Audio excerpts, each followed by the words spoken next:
Rasulullah Shallallahu Alaihi Wasallam bersabda, "Ma naqasa malun min shadaqah." Harta tidak akan berkurang dikarenakan sedekah. Di tempat ini sedang dibangun pondok pesantren Tahfidzul Quran Nailul Majid Temugiring, Desa Banteran, Kecamatan Wangon, Kabupaten Banyumas, Jawa Tengah. Silahkan titipkan infak terbaik Anda di tempat ini. Barakallahu fi ahlikum wa ma'alikum. A'udzu billahi minasyaitonir rajim. Menerima Allah sebagai Tuhan satu-satunya, menerima Rasulullah sebagai Rasulnya, tidak mencari-cari Rasul yang lain.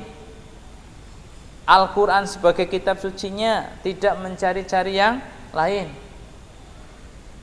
Kemudian apa yang datang dari Allah, dari Rasulnya, melalui Al-Quran, melalui hadis, seberat apapun, ya, seberat apapun harus kita terima. Itu syarat. Kalau ada penolakan berarti syahadatnya belum sempurna.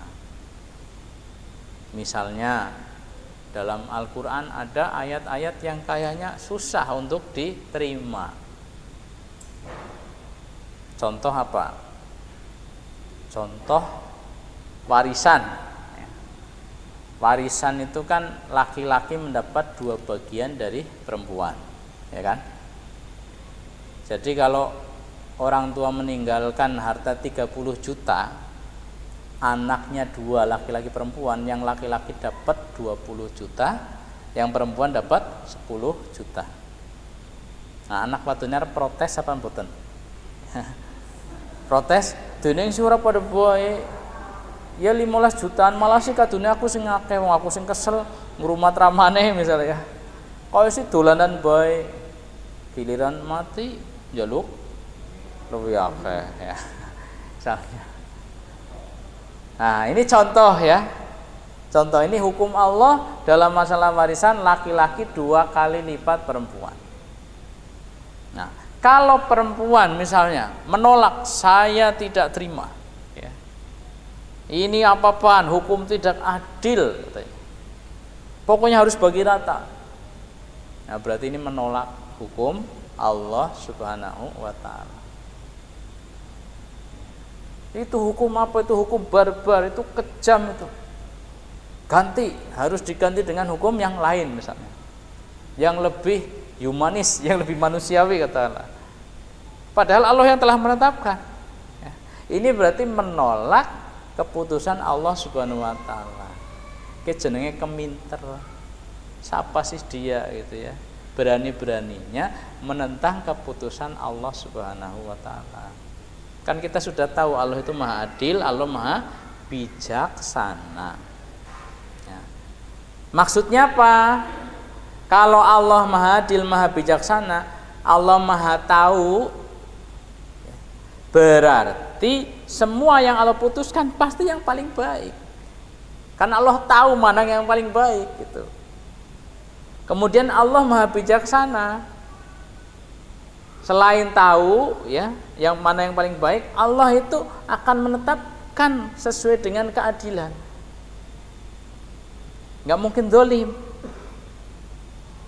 Ya, kitanya saja yang harus menyesuaikan, mungkin belum paham, ya. Akal kita terbatas. Nanti kalau kita renung-renungkan akhirnya oh begini ya. Ternyata ini hikmahnya, ternyata ini hikmahnya. Tadi contoh laki-laki kenapa 2 kali lipat ya. Ini yang adil. Sekarang begini. Miki wong tuane ninggal ya, terus hartanya katakanlah 30 juta. Ninggali bocah loro. Siji lanang siji wadon, si bujang gadis ya. Terus sing wadon berarti oleh 10 juta nggih.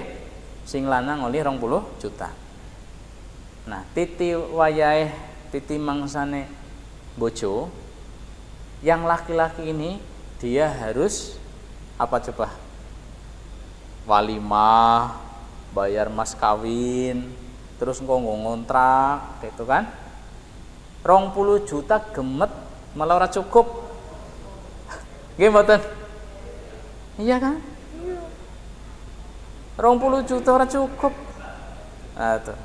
Nah nek bocah wadon wis oleh 10 juta terus dilamar. Kon bayar maring KUA apa ora? Sing bayar siapa? Sing lanang, ya. Terus pesta pernikahan apa walimah. Sing biayanya siapa? Sing lanang katanya. Terus dia tambah dapat mas kawin, oleh motor, Mio misalnya. Ya. Malah tambah hartanya. Coba adil napa mboten? Lah nyong harus pada nikah, harus pada umah kabeh. Iya nek harus pada umah kabeh nikah kan ora disuruh nek wong wadon ya, kan ora disuruh ngasih nafkah kan. Sing ngasih nafkahe anake Rika siapa? Bapake mbok. Bapake bocah kan. Rika sing wadon ya ora kon ngasih nafkah. Tuh kayak gitu. Jadi sangat-sangat adil itu hukum Allah. Nah, nanti seluruh hukum itu bisa kita cari hikmahnya, pasti ya, pasti adil. Sekilas seolah tidak adil ya.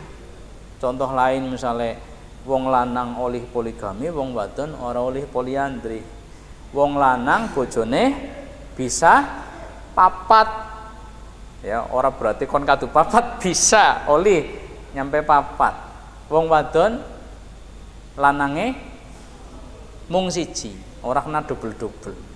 Oh, protes maneh ora adil kowe. Enak temen ya dadi wong lanang. Mau protes nggak adil gimana? Pasti nanti ada hikmahnya. Hikmahnya apa? Banyak sekali. Contohnya apa?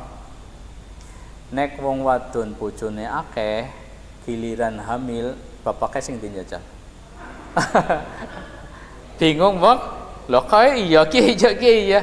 Nanti jajal bapaknya sing ndi ki? Ya tes DNA. Ya bener tes DNA, tapi kan secara hukum syar'i nek wis lagi ada benih nggak boleh disirami sama yang lain gitu. Nanti kalau ini benihnya ini berarti hanya dia yang boleh nyirami selama 9 bulan, yang lain libur, ya protes yang lain nih nggak bisa. Tapi kalau laki-laki punya 4 istri, istri yang pertama hamil bapaknya siapa? Genah. Istri yang kedua hamil bapaknya siapa? Genah ya. Bapaknya ya gue gitu. Itu contoh ya. Kemudian yang lainnya ternyata jumlah ibu-ibu itu lebih banyak daripada bapak-bapak. Angger siji lawan siji akeh sing nganggur. Ya, akeh sing nganggur. Lah nyatane kene nek akeh sing pada bujang malah gitu ya. Ya kan mengkene nek secara Indonesia misalnya atau lebih luas lagi dunia, perempuan lebih banyak jumlahnya. Kalau 1 lawan 1 banyak yang nganggur. Kemudian secara hikmah bahwa pernikahan itu untuk melahirkan keturunan. Kalau laki-laki istrinya banyak itu bisa banyak anaknya, bagus. Tapi kalau perempuan suaminya banyak, ya sekuat-kuate rahim siji pira sih? Arab suami papat, suami siji anaknya 5, suami papat anaknya 20, ya ora bisa baik. Dan seterusnya lah. Kemudian secara hasrat ya, laki-laki itu lebih besar hasratnya daripada perempuan. Jadi kalau 1:4 itu masih seimbang. Dan seterusnya itu hikmah-hikmah yang sangat banyak. Jangan diprotes. Kalau ada hukum Allah, jangan diprotes. Diapakan? Diterima. Meskipun belum bisa melaksanakan, tapi jangan sampai ditolak. Kalau sampai ada penolakan terhadap salah satu, apalagi banyak, salah satu saja dari hukum Allah, maka itu bisa jadi la ilaha illallahnya tidak sah atau belum sah. Kalau belum sah ya tidak bisa buka surga. ولكم فيها ما تدعون